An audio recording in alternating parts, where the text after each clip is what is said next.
उम्मीद करती हूँ आप सारे ठीक होंगे। तो आज हम इस क्लास में जेके सेट की जो हिंदी परीक्षा हुई थी 2025 में, तो उन प्रश्नों का हम विस्तार से विश्लेषण करेंगे। तो इस क्लास को शुरू करने से पहले मैं आपको बताना चाहूँगी कि हमने प्रश्न संख्या 75 तक का विस्तार से विश्लेषण कर लिया है। आज हम प्रश्न संख्या 76 से शुरू करेंगे। तो बिना टाइम वेस्ट करे हुए देखते हैं कि प्रश्न संख्या 76 क्या है। क्या है प्रश्न संख्या 76? हिंदी साहित्य का पहला इतिहास, सॉरी ये प्रश्न संख्या 75 है, पर कोई बात नहीं, मैं आपको इसके बारे में भी दोबारा बता देती हूँ। हिंदी साहित्य का पहला इतिहास किस भाषा में लिखा गया? तो किस भाषा में लिखा गया था? विकल्प बी, फ्रेंच भाषा में। तो किसके द्वारा लिखा गया था ये? गार्सा द तासी ने लिखा था इसको फ्रेंच भाषा में। पहले 1839 में लिखा था, फिर 1847 में लिखा था। तो विकल्प बी जो है वो सही है। हिंदी साहित्य का प्रथम इतिहास जो है वो फ्रेंच भाषा में लिखा गया था गार्सा द तासी के द्वारा। अब प्रश्न संख्या 76 है। आचार्य रामचंद्र शुक्ल ने किस साहित्य को सांप्रदायिक साहित्य कहा है? तो किस साहित्य को कहा है सांप्रदायिक साहित्य आचार्य रामचंद्र शुक्ल ने? विकल्प ए, सिद्ध और नाथ साहित्य को क्या कहा है? सांप्रदायिक साहित्य माना है। प्रश्न संख्या 77 है। मिश्र बिंदु विनोद का प्रकाशन वर्ष है। तो मिश्र बिंदु विनोद का प्रकाशन वर्ष क्या है? विकल्प बी, 1913। लेकिन मिश्र बिंदु विनोद जो है वो 4 भागों में विभक्त है, जिसमें प्रथम 3 भाग का प्रकाशन सन 1913 में हुआ था, और इसका जो चतुर्थ भाग है उसका प्रकाशन 1934 ईस्वी में हुआ था, और इसमें 4591 कवियों का जीवन वृत्त वर्णित है। तो अब प्रश्न संख्या 78 है। क्या प्रश्न संख्या 78? आदिकाल को सिद्ध सामंत काल किसने कहा? तो आदिकाल को सिद्ध सामंत काल किसने कहा था? विकल्प सी, राहुल सांस्कृत्यायन ने। किसने कहा था? विकल्प सी, राहुल सांस्कृत्यायन ने। और विकल्प ए, हजारी प्रसाद द्विवेदी ने क्या कहा था? हजारी प्रसाद द्विवेदी ने आदिकाल कहा था। और विकल्प बी, रामचंद्र शुक्ल ने वीर गाथा काल कहा था। और विकल्प सी, राहुल सांस्कृत्यायन ने सिद्ध सामंत काल कहा था। और विकल्प डी, रामकुमार वर्मा ने संधि काल और चारण काल की संज्ञा दी थी। क्या रामकुमार वर्मा ने आदिकाल को संधि काल और चारण काल की संज्ञा दी थी। अब हमारे सामने प्रश्न संख्या 69 है। निम्नलिखित में से कौन सी रचना विद्यापति की नहीं है? तो इसमें हमने बताना था कि विद्यापति की कौन सी रचना नहीं है। विकल्प ए, कीर्तिलता। विकल्प बी, बसंत विलास। विकल्प सी, दान वाक्यावली। विकल्प डी, कीर्ति पताका। तो इसमें जो विकल्प बी है वो सही है, बसंत विलास। ये विद्यापति की रचना नहीं है। तो बसंत विलास 13वीं शताब्दी में रचित एक श्रृंगारी काव्य है। इसका संपादन सर्वप्रथम केशवलाल हर्षद राय ने किया था। अब प्रश्न संख्या 80 है। संत काव्य परंपरा को ज्ञानाश्री शाखा किसने कहा? तो किसने कहा था संत काव्य परंपरा को ज्ञानाश्री शाखा? विकल्प डी, रामचंद्र शुक्ल ने। तो अब देखते हैं हजारी प्रसाद द्विवेदी ने क्या कहा था। हजारी प्रसाद द्विवेदी ने कहा था निर्गुण भक्ति। और हबीर प्रसाद द्विवेदी ने तो नहीं कहा था कुछ। और विकल्प सी, रामकुमार वर्मा ने क्या कहा था? संत काव्य परंपरा। और विकल्प डी, रामचंद्र शुक्ल ने तो प्रश्न में ही है ज्ञानाश्री शाखा कहा था। प्रश्न संख्या 81 है। हल्कबारी किस प्रकार की रचना है? तो हल्कबारी किसकी रचना है? पहले हल्कबारी किसकी रचना है? अबुल हसन जमीनुद्दीन मतलब अमीर खुसरो की रचना है हल्कबारी। तो हल्कबारी किस प्रकार की रचना है? विकल्प ए, शब्दकोश है ये। अब प्रश्न संख्या 82 है। कौन सा मेल सही नहीं है? तो इसमें हमने ये 3 जो हैं वो सही हैं, और एक सम्मिलित है इसमें, हमने बताना था वो कौन सा है। तो सही संप्रदाय किसका है? हरिदास का है, ये सही है। विकल्प बी, निम्बार्क संप्रदाय, ये हरिव्यास देव का है, ये भी सही है। विकल्प सी, राधा वल्लभ संप्रदाय, ये किसका है? हित हरिवंश का है। विकल्प डी, विठल संप्रदाय, तो ये किसका? मध्वाचार्य का नहीं है। तो जो वो मध्वाचार्य का कौन सा था? द्वैतवाद था। अब प्रश्न हमारे सामने है 81। प्रश्न संख्या क्या है? अब 81 है।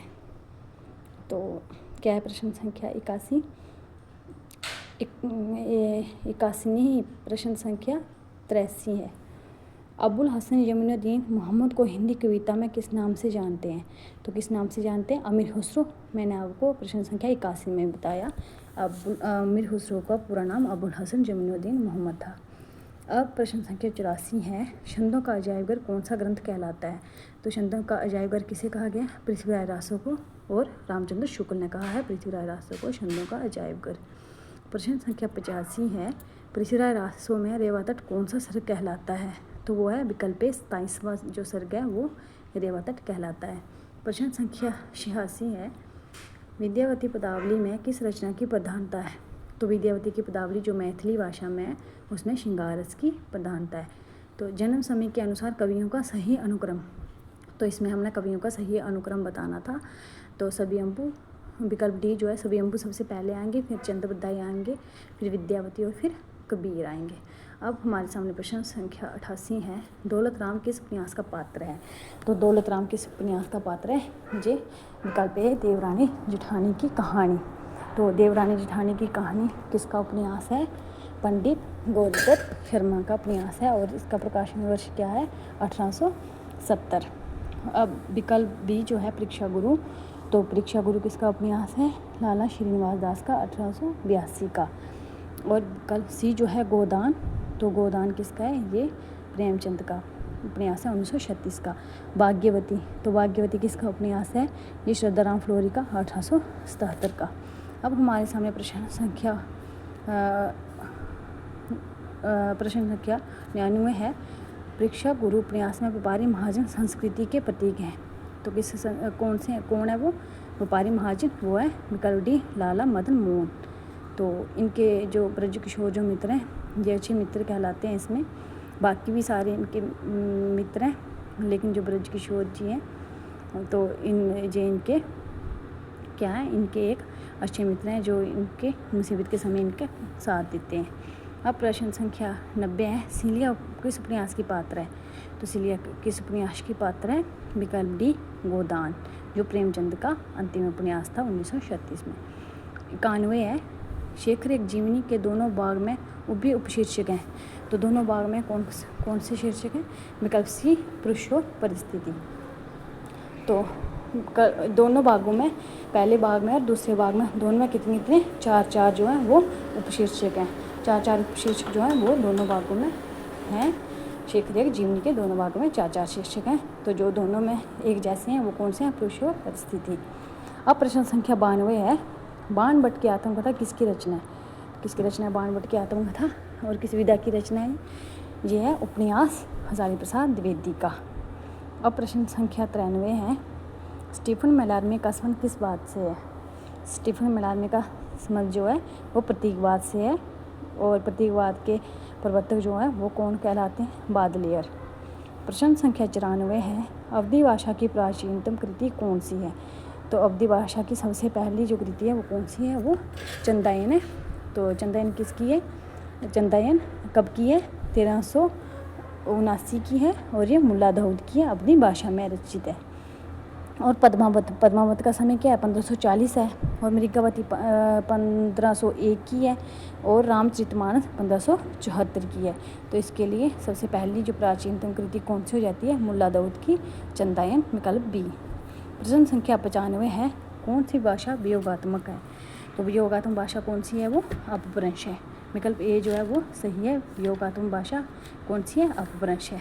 अब प्रश्न संख्या हमारे सामने 96 है, निम्नलिखित में से असंगत युग्म कौन सा है? तो इसमें हमने बताना था असंगत। तो तुलसीदास की भाषा जो ये भाषा है और ये इनके नाम दिए हैं, तो इनकी भाषाएं बतानी थी हमने। तो तुलसीदास की भाषा क्या थी? अवधी भाषा, ये ठीक है। विकल्प बी बिहारी की भाषा कौन सी थी? ब्रज भाषा थी। रीतिकाल के जो रीति सिद्ध कवि हैं। विकल्प सी विद्यावती की भाषा कौन सी थी? विद्यावती की भाषा मैथिली थी। विकल्प डी केशव, तो केशव जे असमिलित है, ये असंगत है। केशव की भाषा भी ब्रज भाषा थी, तो ये विकल्प जो है ये गलत है। अब प्रश्न संख्या 97 है, क्या प्रश्न संख्या 97, निम्नलिखित में से कौन सा कथन तर्कसंगत है? तो तर्कसंगत इसमें कौन सा है? देवनागरी का नाम गुजरात के नागर ब्राह्मणों के कारण पड़ा। विकल्प बी ये भी सही था, इसमें गुजरात नागर के ब्राह्मणों के कारण पड़ा, ये भी सही था। देवनागरी का विकास ब्रह्म लिपि की उत्तरी शाखा नागरी से हुआ, ये भी सही था। विकल्प सी और डी जो है ये गलत है। अब हमारे सामने प्रश्न संख्या है 98। क्या प्रश्न संख्या 98?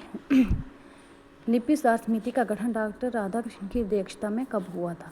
तो ये कब हुआ था लिपि सुधार समिति का गठन?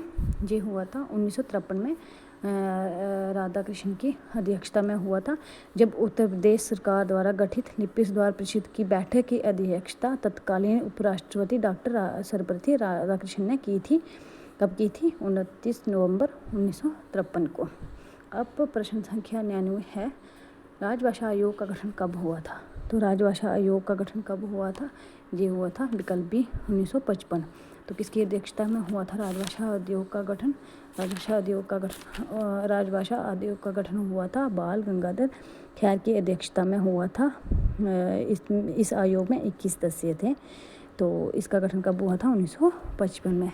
विकल्प बी जो है वो सही है। प्रश्न संख्या 100 है, निम्नलिखित में से कौन सा सघोष महाप्राण है? तो इसमें तो मुझे कोई सघोष कौन कौन से वर्ण होते हैं? प्रत्येक वर्ग का तीसरा, चौथा और पांचवा वर्ण सघोष होता है। तो इन विकल्पों के अनुसार तो मेरे समझ में कुछ भी ठीक नहीं बैठ रहा था। तो उत्तर कुंजी में इसका विकल्प ए दिया है, लेकिन मुझे नहीं पता ये किस हिसाब से दिए, तो इसमें मुझे कोई पता नहीं चल रहा है। तो मैं आपको ऐसे अघोष और सघोष बताऊंगी कि अघोष कौन से वर्ण होते हैं। पहला और दूसरा, हर वर्ग का पहला दूसरा वर्ण अघोष होता है, हर वर्ग का तीसरा, चौथा और पांचवा वर्ण सघोष होता है। तो अब ये हमारे प्रश्न संख्या 100 तक पूरा हो जाता है।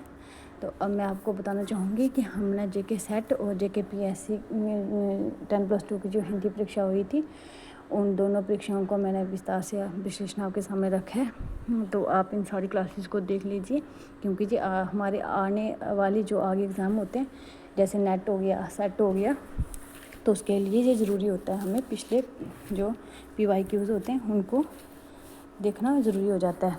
तो आप मेरी इस क्लास को लाइक, शेयर और सब्सक्राइब भी ज़रूर करना।